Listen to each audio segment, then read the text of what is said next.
Welcome to the Dave Palma Show, the podcast that revives, restores, and awakens your innermost capabilities. You have the training and the talent to succeed, but do you have the guts to fail? I love what I do.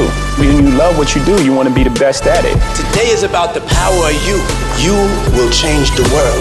Find your path to success through the journey of those who have succeeded. And now, your host, Dave Palma. Hi, welcome back to the Dave Palma Show. And with me in this episode, I have author of Thoughtfully Fit, which is a master, and she's also a master certified coach, dynamic facilitator, and inspiring motivational speaker. She's worked as a director for a US senator, deputy transition director for a governor, and on the national advance team for two US presidential campaigns. Darcy Luoma, welcome to the Dave Palma Show. Thank you, Dave. It's so great to be with you. Oh, fantastic to have you. And it feels like I've known you forever because we've been trying to schedule this one way or the other. We've obviously off air just now. We're just trying to catch up with some stories that's been going on. So, this is all about you, though, and your story. So, wow, you've done some great things there. I've been involved with US presidents, and obviously that was really hot topic in the last couple of years or so, and still is now, really. You've been obviously really. I've got a politics degree, so I was basically more trade union kind of activist because I was a firefighter. So, hence my book, Firefighting from Within, which is more a self-help memoir. Oh, that's fantastic. And I worked for the teachers union, so we're well, there you go. So and that was aimed at doing some inspirational speaking after my career, and then I'm still doing that with some coaching and on a meditation app, but it's one-on-one coaching for what I know. So it's not about me, it's about you. So Thoughtfully Fit, that's the new book you got out. I haven't obviously reviewed too much of it, so I'd like you to tell me more about that from the audience, and then you've got a quiz coming up later for the audience. But before that, you mentioned all that. I want to find out more about your journey, how you got into all these big time stuff here. And obviously you mentioned about Teachers Union as well, which I didn't know about. Tell us more about that and inspire our audience before getting into your book. Yes, absolutely. I spent 20 years of my career in politics. And I was working, as you mentioned, in governors and US Senate and presidential campaigns, I noticed I kept on focusing on how people were communicating and how they were interacting and their interpersonal skills, and recognized that when they weren't thoughtful, they didn't get very good results, myself included. Right. I became a manager of a Senate office in my late 20s, and I didn't always handle myself thoughtfully. And so when I transitioned to owning my own business, I officially launched and opened January 3rd of 2013. Yeah. I knew that I wanted to draw from those experiences helping others, right? Our whole focus in my company is creating high-performing people and teams. Right. And we do that through our model of Thoughtfully Fit. Sorry, go ahead. Right. No, I said like a high-performance coach, that kind of thing. Yeah, yes, exactly. Yes, yeah. Right. Yeah.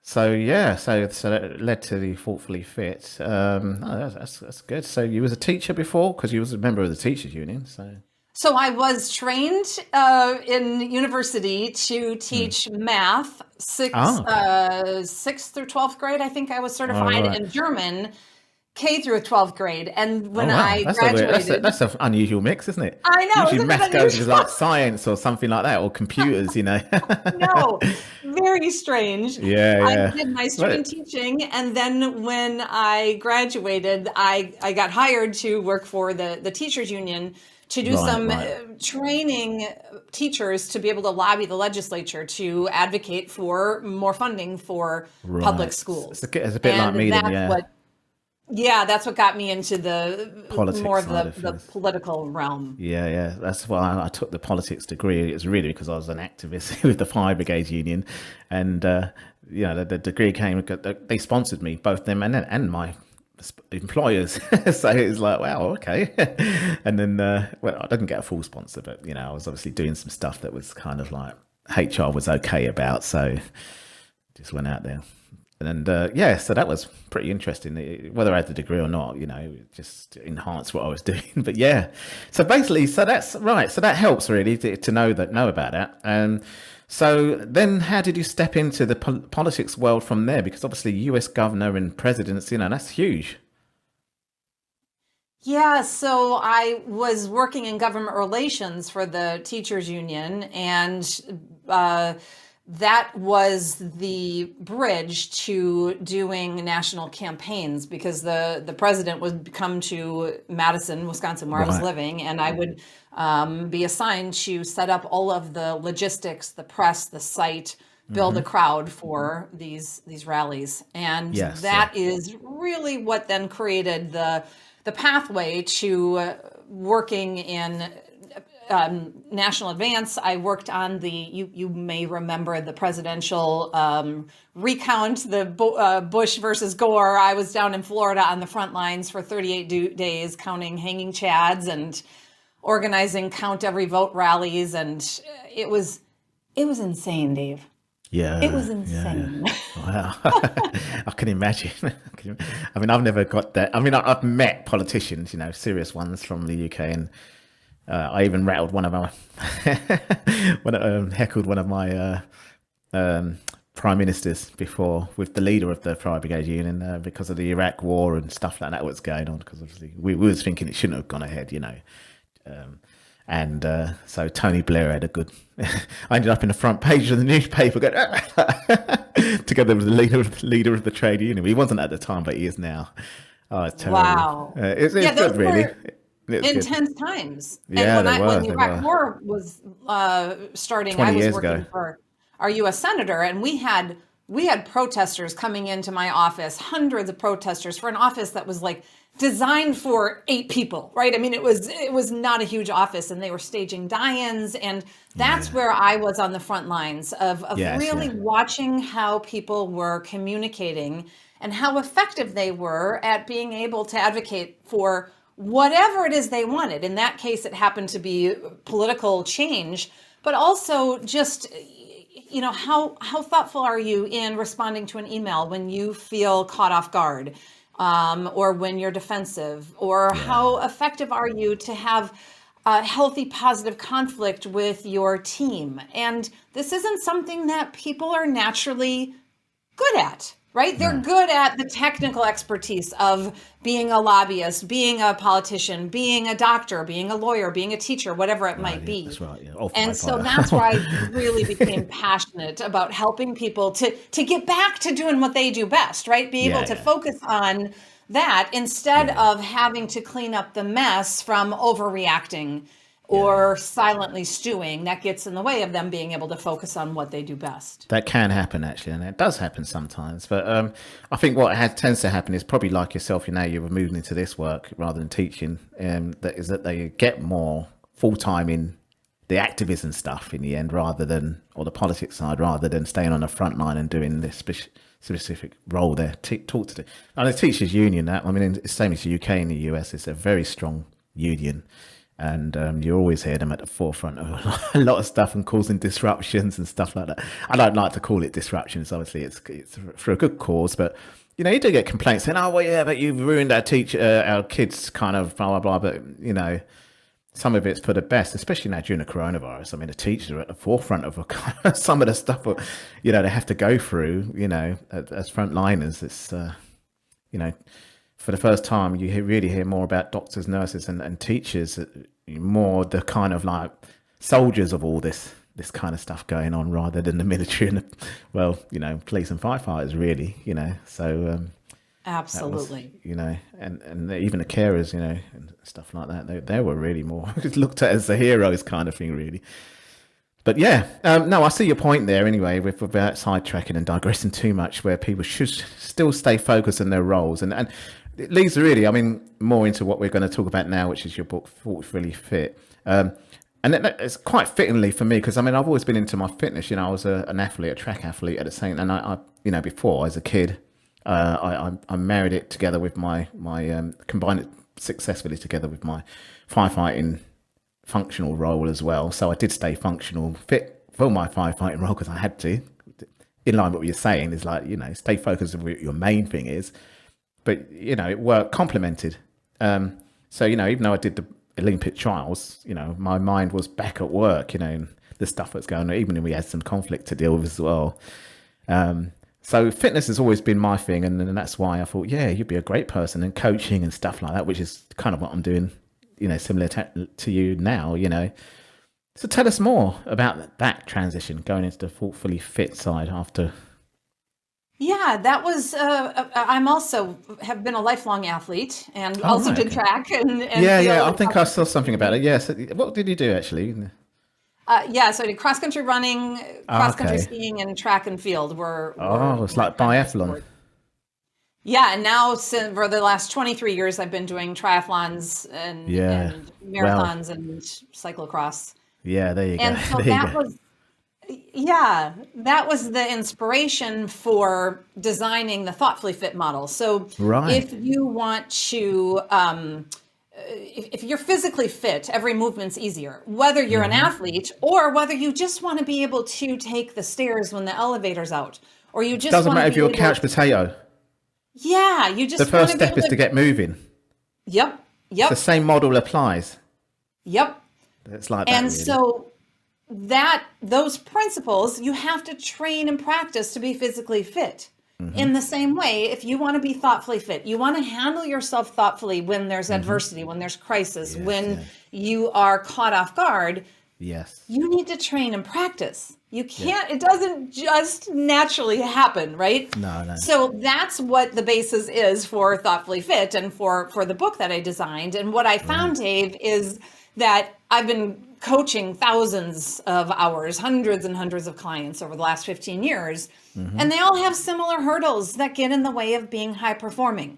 And so we did a deep dive research for 5 years of what are the hurdles that every client brings into our coaching firm. And we found there were 6 main hurdles that everybody struggles with. Right. And so Thoughtfully Fit is based around how do you clear those hurdles? How do you train and practice to be able to handle adversity, and so you can get back to doing what you do best? Yeah, well, okay. Yeah, hurdles is always a kind of an analogy you use, common analogy as well, to get through stuff, and barriers, which they, many people probably, not only just during the coronavirus, obviously, some people thrive still for it, but just in life in general, there's always some kind of, barrier in the way. So can you tell me more, take a deep delve into, the book's already published and it's been released, hasn't it? Yes. So I haven't, I normally have the content page in front of me, but perhaps we could maybe go through a quick preview of each chapter and what it really is, and, review it for our audience. Absolutely. The book goes through what those 6 hurdles are and gives case studies as well as specific strategies and a training plan for how to overcome them. And it's a hybrid self-help memoir and leadership development book, because it also shares my personal story when in 2016, I was married. I had 2 young daughters. And my husband of 10 years was a full-time stay-at-home dad. Okay. And I, one day in March, got a phone call from my neighbor saying, Darcy, what's going on at your house? And I said, I'm not home. Why? There's 40 or 50 police cars and a SWAT team and guns surrounding your house. And they just took John out handcuffed. He was barefoot. He wouldn't look at us. And I'm like, wait, what? My husband? What are you talking about? Yeah. That day was the beginning of the worst nightmare I ever experienced. It wasn't even a nightmare, Dave, because I had never had a nightmare that was that awful. Yeah. My husband was arrested, I found out later, for sexual assault of a minor he had met online. And when he left that day, he went to jail and he never came home. He was convicted and got a 10-year prison sentence. Right. And all of a sudden, I became ground zero to utilize and test drive my Thoughtfully Fit model that had just been finalized after right. years and years and years of research and development. Because okay. my attorney, the charges were so severe, I had to hire my own attorney. And my attorney said, don't talk to anybody about anything. And all of a sudden I went from, living my life to being in extreme crisis without a support system. And so those hurdles that my clients experienced, all of a sudden I was experiencing them by the minute, literally feeling like I was caught off guard and blindsided and didn't have the endurance and the resilience to figure out how to work through this mess. So that book talks out your own about my model. story.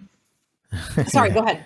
Yeah, no, you're testing out your own model at the same time and then kind of like sharing it at the same time with other people. So that's quite good. Some coaches who show their vulnerability as well and say, look, I'm not perfect myself, but this is what I've learned and what I can share with you, That's how it works.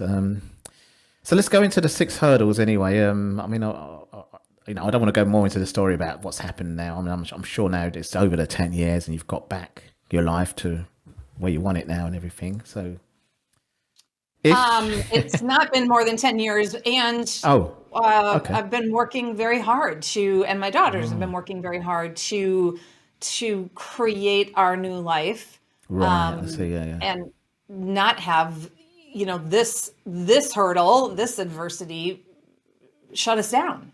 Yeah. I'll say it's ongoing. It's sort of ongoing for you to utilize your Thoughtfully Fit model as well then.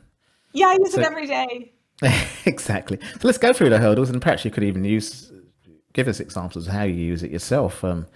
Let's go through the 6 hurdles and then the plan. The first hurdle, we noticed in our coaching firm, clients would come in and say, oh my God, Darcy, there's so much to do, I can't even think. So complete overwhelm. And it ties to the Thoughtfully Fit practice of stillness. And stillness is where you quiet your mind. And you're an athlete, Dave. You know that if you want to be high performing physically, you have to rest your body. Yes. Your muscles rebuild stronger on the rest days. Yeah. Same way, people get overwhelmed and don't have good, boundaries, have a hard time saying no. Mm-hmm. Second hurdle, we would notice that clients would come in and say, oh, I don't handle myself the way I'd like. And so, they might come home at the end of the day, open the garage door into the kitchen and stumble over the kids' shoes and look over and see their partner is on their iPhone and hasn't started dinner. And they would sort of say, oh my gosh, Darce, I could feel myself, the negativity spiraling. And I knew I wasn't going to handle myself the way I'd like. And it just made things worse, but I couldn't stop it in the moment. Yeah. That's the Thoughtfully Fit practice of strength, which strength is about being able to consciously choose how you show up in every situation. Yeah. And it's sometimes a heavy lift when you're feeling angry and frustrated. Yeah. Want me to keep going? Yeah. Yeah. Okay. All right. So third hurdle, I feel stuck. Yeah. So people get stuck in a project they don't know how to move forward, stuck in a job where they are feeling unfulfilled, stuck in a relationship. And the reality is, if people get stuck because they're doing challenging, hard things. Yeah. And if you didn't get stuck, you might just be bored and stalled out. The critical factor is, though, that when you're stuck, you can have the resilience and the grit and the growth mindset to overcome those obstacles to get unstuck instead of quitting altogether. And so that's the Thoughtfully Fit practice of endurance. And that's all about being able to overcome those obstacles to get unstuck. Right, I see. Yeah. Okay. Hurdle number 4. Yep. Some version of I'd be fine if only you were different. So we would notice that we would have clients coming into their coaching session saying, okay, here's what I want to focus on. How can I get my boss to behave differently? How can I change my neighbor? How can I get my kids to put the dishes in the dishwasher instead of, piling them on the sink? oh, I'm so frustrated. And they would put a lot of energy into trying to change somebody else, which of course we know you can't. And would life be better? Would you be happier if somebody would change, if your boss would smile when they walked in? Of course. And when you're putting energy into trying to change someone else, it just makes it more exhausting. And so this is the thoughtfully fit practice of flexibility. Flexibility is being able to stretch to accept others just as they are. And if you can't accept somebody how they are, can you at least accept the fact that you can't change them? And then put your energy instead on what you can control, how you're going to respond, what boundaries you're going to set, right? Instead of trying to put your energy into changing them. Right. 2 more hurdles. Do you want me to finish up? 2 more, yep. Yep, okay. I think this is more of a 400-meter hurdle race than a 100-meter. Yeah, right. So the 5th hurdle is I have relationships that don't work. Right. So, maybe you're over functioning and the other person is like giving you all the work and delegating and you're starting to feel angry and resentful. There's lots of reasons relationships don't work. And so that's the hurdle is in the thoughtfully fit practice is balance. And how do you balance what you want and need in a relationship with the other person and what they want and need so that you can find a win-win instead of being in a lose-win or a win-lose situation? Yeah. Okay. And then the last hurdle is I don't handle myself. I react poorly when blindsided. So, you're in a board meeting and somebody criticizes you in front of everybody. And instead of pausing to think and to get curious. To get composed. And maybe composed, right? You get defensive, you blame, you get angry, you get overheated, you shut down, you stonewall, whatever it might be. So reacting poorly when blindsided is tied to the thoughtfully fit practice of agility, which is about being able to respond thoughtfully when you're blindsided instead of reacting on autopilot. Yeah. Because I know that the work I'm doing to do mine is that there's 2 brains. There's a pre-cortex and the limbic brain. So it kind of switches to the limbic brain, the old part of the brain, and then it's kind of like, the blood's being drawn there, and then you've got to learn how to bring it back. So I think that's what that training you're doing there is doing that. It's saying, no, hang on, let's be more, respond more kind of, creatively about this, not kind of fight or flight and fight this, which is a defensive side, and it doesn't help, really with moving forward and stuff like that. So that's great. I mean, I don't know if you want mind talking about it, but could you apply these to your situation, these 6 models, and just give a case study of yourself using it? I don't know. If you mind absolutely. And I mean, when giving the example that I give in the book about my story, I also give a lot of case studies of how clients struggled and how they overcame the hurdles using the thoughtfully fit model. Yeah. And also for instance, one example, Dave.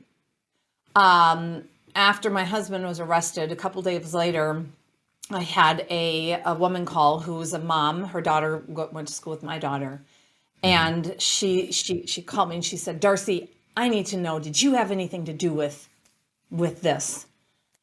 And I was blindsided. And my first reaction, that like reacting poorly and blindsided, my first reaction was to lash out. Like, what are you talking? Right? I mean, I felt, I felt attacked. I felt off guard.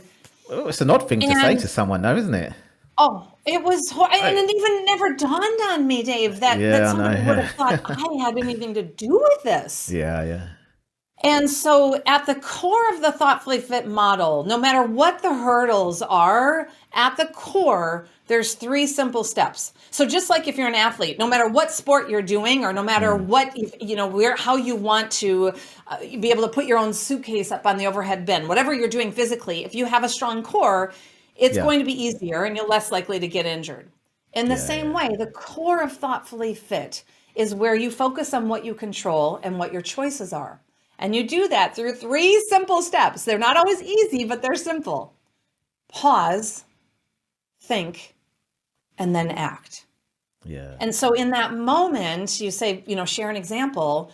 My first reaction was anger, and I had to pause. I chose to pause and take a breath and think, okay, what's going on here? This is somebody who I've known for years, who I like, I'm friends with, and I'm feeling attacked. And what I recognized in that moment when I slowed down to think is that she's scared. Her daughter spent time at our house under my ex-husband's supervision. She's scared. And so by pausing to think, I was able then to act thoughtfully and say, oh my gosh, no, I didn't have anything to do with this. I felt as completely blindsided by this as you did. And then she said, well, that's fine, Darcy, but if I find out there's any pictures or videos of my daughter that the police find, I'm sending the mafia to your house. And my husband has ties to the mafia. I mean, this is, I'm not even kidding. Like, this has become my life. Yeah. And so once again, I had to pause in that moment and think, how do I want to show up? Right? When I talk about strength, consciously choosing how you show up in any situation instead of reacting on autopilot, and to think, okay, what do I need to do in this moment to not use when my life fell apart? And they're the strategies that our coaching firm uses with our clients to help them deal with adversity and obstacles and conflict. And so that's critical, because if you can identify and have self-awareness like, oh, this is where I get, in my own way. I'm constantly trying to change other people and I'm wasting all my energy spinning my wheels and I'm not getting results. Then you can have some core strategies on how to overcome that. And for anybody who is, feeling like they can relate to several of the strategies, that core workout is what I'll leave your listeners with. I'll give you and everybody a challenge. Yeah, I'm going to take a look at it as well, actually, the quiz, yeah. Yeah, so just like if you want to have a strong physical core, you can't do 20 sit-ups once a month, right? Yeah. You have to do them consistently and regularly. Yeah, it takes time, yeah. And in the same way, you need to train and practice to be able to strengthen your thoughtfully fit core. So when you're done listening to this podcast and you open up your email and you have somebody who's criticizing you, and they not only did they criticize you, they copied your whole team. Instead of like pounding out your reply and hitting, reply all and the response, that's the time to pause. Yeah. Take a breath, breathe, think. How do I want to show up here? What would neutralize this situation? What's going to help me have better perspective so that I don't overreact? And then with the new awareness, act thoughtfully. And it might be that you pound out your reply and then you sit on it and you don't send it. You come back in an hour and reread it with, fresh mind and a little bit of stillness in between. And then you hopefully rewrite it so that you can handle yourself thoughtfully. Yeah, fantastic. And we'll bring it back to the sports analogy and even the politics, actually, because one person going through politics and sports at the moment is this tennis player called Djokovic, who definitely got thrown this thing actually. Blindsided. And to be honest, I mean, I've been in a situation where I missed a race due to malpractice, and I was fuming. And this thing means a lot to these Grand Slams. It means a lot to the whole lot of them. So I can imagine that in itself must have got him fuming. He's got a team behind him, but he's still going to be thinking, what am I doing in this room? Last year, all the tennis players didn't like doing their tennis practice in a hotel. It's not the thing to do. But so give us an example of that kind of thing. Obviously, we're not there to see, but, kind of scenario and what could be used in that kind of scenario. Yeah, it's a beautiful example. I mean, because it involves the politics as well, which she was involved with. Oh, absolutely. And that Venn diagram, it's got all of it right in the middle. Yes, for sure. And we focus on solving people problems. And I will say, Dave, that there's always going to be people problems. There's going to be conflict and lack of communication and trust issues and poor leadership, all of that.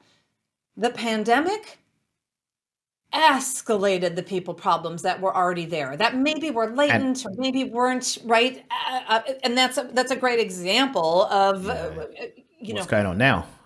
Yes, right. And the problems in many cases have been exponential. And whether you use that example or the myriad other examples where you feel blindsided, you feel like something happened and it's unfair, and you when you're thoughtfully fit, again, you're focused on how do you respond in that moment? What do you control and what are your choices? That's the core. And so if you get in a place of being angry and they need to change and you're spewing, and you're the victim in your own life, you are not going to get the results. Yeah. So this is right. And so whether it's that example or a myriad of others, it goes back to being able to pause and think, how do I want to show up in this moment, and then act? And that's where the power is. And I go back to the simplicity of that because these problems are complex. They're massive. They're big. Yeah, well, it was and at the end of the day, if you can handle yourself thoughtfully, and that's for me the vision of this model, because there's conflict, there's a social unrest, there's protests and national and international movements. Yeah. Because people have different views. And when we can be in the situation and handle ourselves thoughtfully instead of getting escalated. And I mean, we have wars. We have people getting shot because of that overreaction. Yeah. That isn't the place to get, where we have a world where we can coexist in a way that we aren't killing each other. Right? So whether it's that example or others, that to me is the vision that I'm putting in the world, is how can you focus on what do I control here, and how can I handle myself thoughtfully and put water in the situation instead of throwing gasoline on the fire. Yeah. Probably one thing that was going on through, which fits into what you're talking about, is in Djokovic's mind, and it's a well said saying, especially in the UK with soccer, because that's our national sport, is keep your eye on the ball. And it's used as a more of a metaphor for focus, not in life, not on the ball as in the game, although they say keep your eye on the ball like that, but it's used a lot in terms of in music, everything is keep your eye on the ball. I mean, in focus, stay focused on what the important thing is. That's really what it means. It's a great metaphor, Dave, because if you're playing soccer and the ball's here and you're focused on, well, what's that guy doing? And he needs to do something different. Or bad call from the referee or something like that. You're not going to sulk for the rest of the match. You might after, but yeah. So that's a beautiful example of flexibility. Like how do you stretch to accept others? Keep your eye on the ball. What do I focus on? What do I control? What are my choices? Keep your eye on the ball instead of being a victim or trying to get other people or referees or the fans, right? The fans are talking trash, and you don't see those professional soccer players trying to, quiet the opposing team and stop doing. They're keeping the eye on the ball. And what do they control right in that moment? Well, that's good training for Djokovic, I'm sure, right at this moment when we're speaking now. So hopefully he'll listen to this podcast as well. So yeah, that's right, actually. That's right. You might dip into your quiz afterwards. Right. There you go. Well, Darcy, it's been a really great pleasure speaking to you. I mean, it's really, really, we kind of converse and talk about this, all day long about various different aspects of this. Is similar to the work I'm doing as well. But I do. I feel too like we could talk for hours. It's so fun. Yeah, ages. Yeah. And I've had adversity. I'm going through adversity now, and I was basically, my main thing now is that I need to get my family back here, and the immigration, similar thing. They refused my wife's first visa because it was a tourist visa. They didn't want it, and it was during the coronavirus travel bans and stuff like that. So I'm going through the spouse visa, and it's long drawn and looking over everything. And so the immigration stuff, with the coronavirus travel ban, it's more the restrictions doesn't help, you know. And my daughter's a British citizen, so it's not really a problem, you know. It's just all that with the adversity on top of it don't help, you know. And this is real life stuff for like yourself. It's more life stuff. It's not a sport, you know. It's life that's going on here. Do you see what I mean? So this is the real thing. And I'm just sending you. Go. Yes, and I am just sending you tons of positive energy and strength to get through that. I mean, that has to be probably one of the most challenging things, to be separated from your family in a time of crisis like this and a pandemic. So well, thanks very much. Yes, absolutely. Well, I'm using my own and I'm going to dip into your quiz. I'll see what it's about to get through it. Perfect. Good. I've used those tools in my own coaching as well. You know, it's good to share these things as well, you know. For sure. Please use it. You know, I can say, well, if a client comes along, I say, well, I've got this from another coach, because I can actually recommend other people's work in my, you know, practice what I do. So that'd be fantastic. Well, Darcy, it's been a great pleasure speaking to you today, and I really enjoyed to talk with you. And thanks a lot for coming on the show today, sharing this with our audience. Thank you so much, Dave. Such a pleasure to be with you. That's all for this episode. Thanks for listening, and remember, if you want to support what we do, then share, subscribe, and leave a review over on Apple Podcasts, or head over to my website, davepalmer.com, and click on Rate Show. Well, that's all for now, but I'll see you in the next episode of The Dave Palmer Show. Follow us on Facebook, Twitter, and Instagram.